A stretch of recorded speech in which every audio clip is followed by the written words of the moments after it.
નમસ્તે બાળકો, શું તમને બડબોલા કાકાની વાર્તાઓ ગમે છે? આ ભાગમાં આપણે 3 અંકોની સંખ્યાના વિસ્તૃત રૂપને લખવા સંબંધિત કેટલીક સામાન્ય ભૂલો વિશે જોઈશું. બડબોલા કાકા ચંદા અને ગોલુને અમુક કોયડાઓ પૂછી રહ્યા છે. તમારા બંનેમાંથી જે મારા કોયડાનો સાચો જવાબ આપશે તેને હું એક ચોકલેટ આપીશ. કાકા ચંદા અને ગોલુને કહી રહ્યા છે.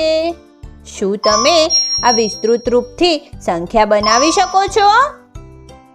કાકાએ તેમનો પહેલો કોયડો પૂછ્યો.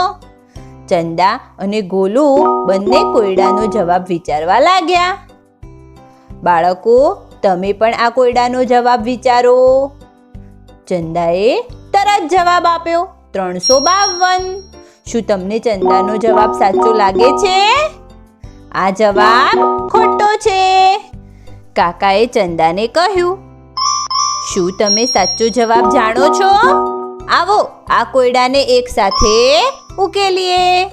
બાળકો, વિસ્તૃત રૂપને આપણે હંમેશા 3 અંકોની સંખ્યા પછી 2 અંકોની સંખ્યા અને છેલ્લે 1 અંકની સંખ્યાને આ ક્રમમાં લખીએ છીએ.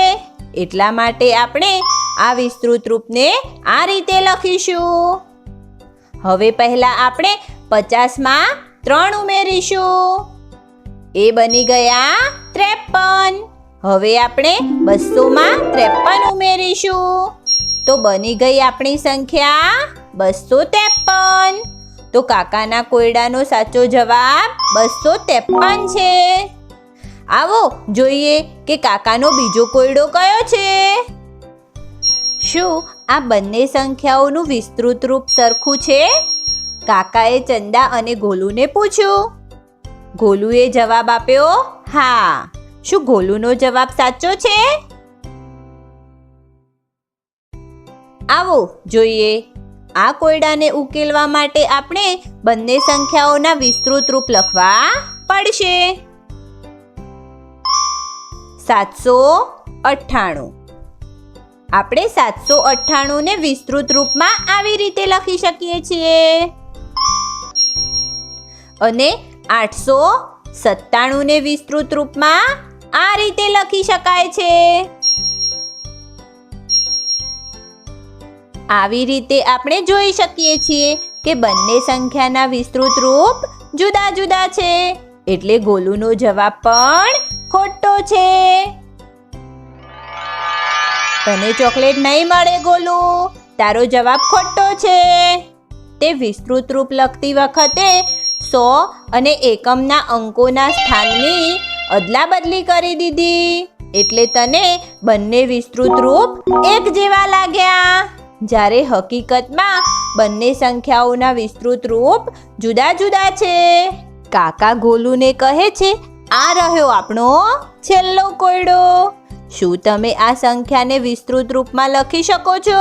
કાકાએ ચંદા અને ગોલુને પૂછ્યું.